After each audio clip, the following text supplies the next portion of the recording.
Welcome folks, Nash Taters here. Welcome back to another video for War of the Visions. So today, I actually wanted to add a little bit more to my previous video on units.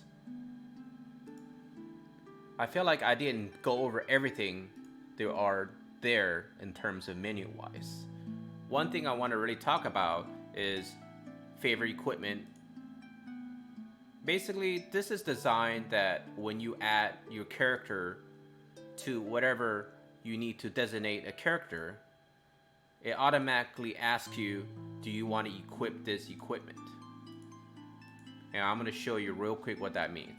So there, as you can see, I added a staff and just a normal armor for my Ayaka. I'm going to go to store real fast. I'm going to go to Spark of the Dragons, and I'm going to go to just a new generating. Whatever. Look, I'm going to put Ayaka, and now it's going to ask me, do you want to equip favorite equipment? This basically speeds up the process of you having to figure out what equipment you need to add for her. This is pretty good if you know exactly what situation you're going into and you're going with your quote-unquote default that you have decided to assign. You're going with your default equipment that you're assigning your character. You can always just cancel that if you wanted to. Let's see if this will do it. No, it won't do it because I'm at my party. But when that menu pops up, you can actually just cancel it and then just manually fill it in. So I felt like that was kind of a little tidbit, so to speak. You know, maybe some people already figured it out, obviously, but if you haven't, that's what you do with that. And then I want to talk about jobs. Jobs basically goes up to maximum level 15. When you increase your job, it unlocks abilities and it also increases their stats. So the more you do, the higher you go. Obviously, the more maxed out units will be. In my mock shop video, I talked about how hard it is to farm the specific spheres, the pink ones. Same thing. Check that video out to get more detailed information about how that works. The jobs for your third tier or your third job doesn't open up until you start awakening your character. I believe it's 4 stars you need to have to awaken your character, and then you can open up your third job. I highly suggest work on this as much as you can. Farm these different element things during 2x drops. So just go hard at it and try to get your characters as high as possible. Another thing is their character master skill, as they call it. This happens when you level up your character to level 40, and they want you to hit job 8, but clearly you can beat this. I already beat it, and she's not on job 8, obviously. But you need to go in there with a solid team. I just recommend be 30s to 40s for your entire team, average, and you can beat this pretty easily. You can do these things unlimited times. I don't know why anybody would, because the only thing I could think of is if they want to go back and get the missions done for them. But these things are fairly easy to farm, so as long as you get it completed, first time you get 50 gems, and you also get 15 shards for that character. So definitely must do, and it's worth it. They also give you increase in something specific. See if I can actually look that up. It tells me it doesn't show me my master ability for some reason. Maybe in the future they can show me, but yeah, it doesn't have it. That's kind of odd, but in the future, hopefully they will have that, because then we get to see what they are. But obviously, when you first unlock the master job experience, you get to see exactly what stats there's boosting. And quite frankly, I guess it doesn't really matter, because you already done it, it's already in your stat pool. But so jobs, favorite equipment, we did the special master skill, and then of course you can change the 3D art or the 2D. I'm always a fan of 2D, so that's that. You can also just look at her if you want to. You can rotate around, yada yada yada. Nothing special here. Little history. So, you know, something to do when you're bored. Detailed stats. This is pretty important. It's something probably we should go over. These are the things that they have attack type resistance, strong or weak to. Clearly, she's weak to slash, weak to pierce, weak to punches in the face, weak to bullets, I'm guessing that's what that is, and weak to magic. She is actually strong to magic, so she's pretty weak against other melee and physical damage units. So equipment wise, you try to aim for these things to nullify or improve those. Clearly she has an element of weakness. She is a forest unit, so she's going to be weak to ice, and she has a strong to paralyze, strong to charm, and strong to time stop. So she's got her little things going. Your affinity means the higher level you have, meaning that they can help you. Here, I explain it to you. Affinity unit increase when they embark together in the same battle, and when they are increased, then they help each other out more. Yeah, that's pretty much it. It's something you're gonna be doing in the long scheme of things, anyways. I think when they have high affinities, I think they boost each other out in terms of stats, perhaps. I don't know if that's really something you really need to think about too much, because powerful units just work well together. She pretty much works well with anybody because she's a support unit. So that's not something you need to worry too much about.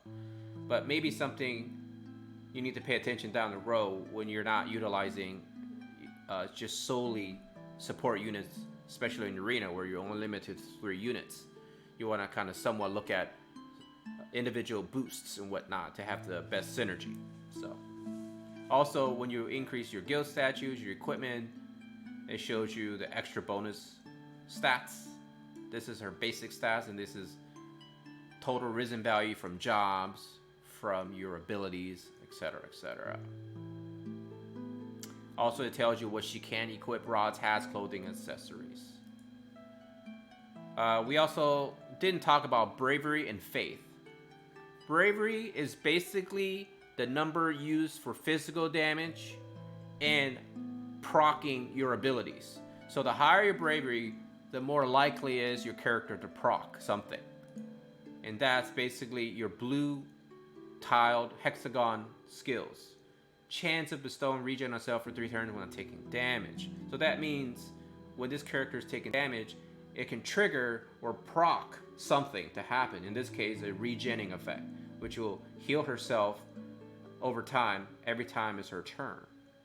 So when you have increase in bravery, it not only increases her melee physical damage when she decides to bash people in the face with a mace or rod, it also increases her proc chance on her triggered skills. Faith is also used for magic damage and healing, but also used for taking magic damage and healing. So the higher the faith, you're going to do more damage, you're going to heal more. However, if your faith is high, you're also going to take more damage and get more heals. So it's a double-edged sword. That's something I think you as a player needs to kind of figure out what is a good number for you. I believe there's a whole guide on certain people who are all about min-maxing. Some characters you want to take it to 75, 70 faith, etc. Some people you want to drop it to 30. Some characters you want to go all the way to 97. I think for healers, they should be at 97 because she naturally has a slight resistance to magic damage as is. So it's probably best for her to be at 97. Whereas somebody like, say, a physical tank, where he's really good at taking physical damage, but he sucks against magic damage, you want to lower his faith as low as possible. Now, bear in mind, you're going to also get healed for a lot less. But the thing is, if you're going against magic units and you have to take him, just bear in mind, it's probably better to be lower faith because you take less damage from them. And you can just catch up over time with the heals anyways, even though they're going to be a lot less. So that's basically the gist of it. Everybody should benefit from 97 faith. It varies from character to character based on what you want to use them for. So you're going to have to play around with their faith. I also didn't talk about some other units I suggest building besides the URs and the few SRs and MRs. And that is this character. Grace is probably one of the best units for support in terms of heals and status ailments, because this game really loves status ailments. If you play Final Fantasy games, Final Fantasy creators love status ailments, right? Sleep, charm, really nasty stuff. Doom, and she has the ability to get rid of them, I believe. And as does, of course, Ayaka. So let me see. Actually, she's here. Actually, she does not. She does not have it, ladies and gentlemen. All right. So it looks like she does not have that ability, which kind of sucks, because then...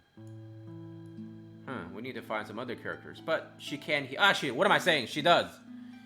Esuna, whatever it is. It basically removes all these nasty stuff, okay? So having her as your main support, if you don't have Ayaka, it's awesome. She's part of the Sisterhood. Her, Murmur, and Whisper, which I talked about last time, is right now currently the quote-unquote best magic tank, taking magic damage, soaking in magic damage. She's a UR, of course, in the MR and SR. So I don't really recommend building her because she's really not that great. But if you have extra materials, you can build them and have all three sisters on a team and just kind of tear things up. And just have fun, right? That's the point of the gaming, right? But strongly recommend building her if you don't have Ayaka. She's really, really good. I have her on my main account because I don't have Ayaka on my main account. So I'm right now building her. Fina, another light unit, of course, has this lovely ability called Cheer. And I didn't hit Cheer like an idiot. All right, Cheer raises your magic and attack and bestows a protect. Also increases faith. Now, faith, as you guys may know, when you increase faith or bravery in combat, it takes 10% of that boost and gives it to your character permanently. Attack magic and protect obviously is temporary in that fight. It doesn't have any permanent effects. But the faith boost and bravery boosts, they have permanent effects. Therefore, she's obviously the best character in leveling your faith for the characters you want to target. So Fina, as a free-to-play player, everybody gets it, is in their mailbox as soon as they open up an account. The other character that they give you automatically is, I just like to call her Tola because I don't want to butcher her name and I don't want to bother. So Tola, in my opinion, is one of the better mages in the game as well because she has decent stats, she does decent damage. She's obviously completely free. I didn't build her because at the time I wasn't really concentrating on this account that much. And right now, if you're just starting the game, don't build her at all because you're not going to have the materials to really build her. Because you won't be able to limit break her because there's no way to get her shards. So if you're just starting now, don't build her. If you already have all her shards, build her for sure. And then we talked about Gafgarion, which was completely free during Final Fantasy Tactics. And then this character, Etri, she's probably French. Etre, she was also free. She get all her shards during the event. Again, it's too late now, unless they bring it back later, so don't worry about her. But if you have her, she's pretty good, worth at least just getting her Trustmaster. Bear in mind, in order to get the Trustmaster, you have to limit break him 5, awaken them 6. But you don't actually physically have to level them up. You just need to fulfill the requirements to awaken fully and limit break fully, and you can just automatically open up the Trustmaster. So those are some units I recommend building or not build, but the dark units are really good. They're worth building. And then the last one I recommend building as a support / hybrid damage unit is Vadim or Vadim. Dim Sum. I call him Dim Sum because of the dim. And he doesn't have a great Trustmaster. I wouldn't worry too much about it.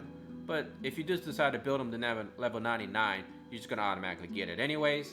The reason you want to build him is because his Thief is his main class. So he can steal items for you while you fight. Really great for those dungeons to kill those turtles, because you can get more gold, which I talked about before.